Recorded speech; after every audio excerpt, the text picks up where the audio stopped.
সবশেষ ৩ বছর আগে ইরানের কারাগারে ২২ বছর বয়সী মাশা আমিনির মৃত্যুর পর এমন গণজোয়ার দেখেছিল ইরানবাসী। এ সময় মাসব্যাপী নিরাপত্তা বাহিনীর অভিযানে নিহত হন ৫০০-র বেশি মানুষ আর আটক হয়েছিলেন প্রায় ২২,০০০ বিক্ষোভকারী।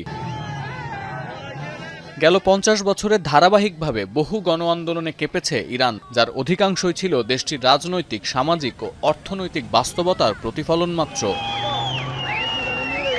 ১৯৭৯ সালে শাহ মোহাম্মদ রেজা পাহলভির শাসনের অবসান ঘটিয়ে ইরানে ইসলামী প্রজাতন্ত্র প্রতিষ্ঠা করেন আয়াতুল্লাহ রুহুল্লাহ খোমেনি। মূলত শিক্ষার্থী, তেল শ্রমিক সহ বিভিন্ন শ্রেণী পেশার মানুষের রাজনৈতিক স্বাধীনতার আন্দোলনের ফসল ছিল এই ইসলামী প্রজাতন্ত্র।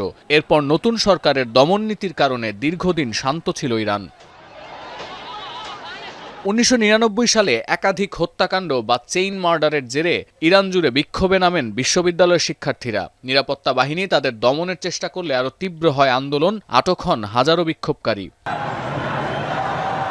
২০০৯ সালে প্রেসিডেন্ট পুনর্নির্বাচনে কারচুপির অভিযোগ তোলে সংস্কারপন্থী বিরোধীরা। পরবর্তী কয়েক মাস দেশজুড়ে বিক্ষোভে অংশ নেন লাখো মানুষ, যা গ্রিন মুভমেন্ট নামেও পরিচিত ছিল।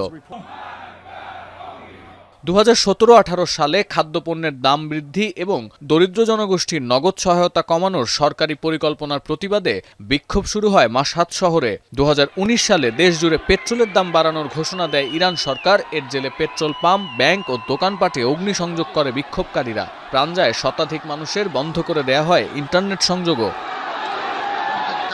ইসলামী বিপ্লবে মৃত্যুদণ্ডপ্রাপ্তদের তালিকা বাদ দিলে ২০১৯ সালের পর ২০২২-এ মাশা আমিনির মৃত্যুর জেরে শুরু হওয়া বিক্ষোভকেই গেল ৫০ বছরের সবচেয়ে ভয়াবহ গণ আন্দোলন হিসেবে দেখা হতো। যদিও আন্তর্জাতিক গণমাধ্যমের বিশ্লেষণ বলছে, এবারের বিক্ষোভের তীব্রতা ছাড়িয়ে যেতে পারে অতীতকে।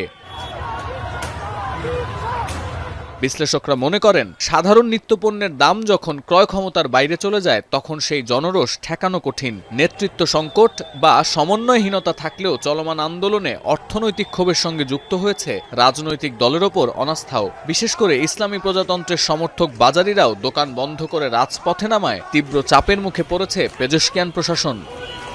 সতীর্থ কর্মকার, এখন বিশ্ব।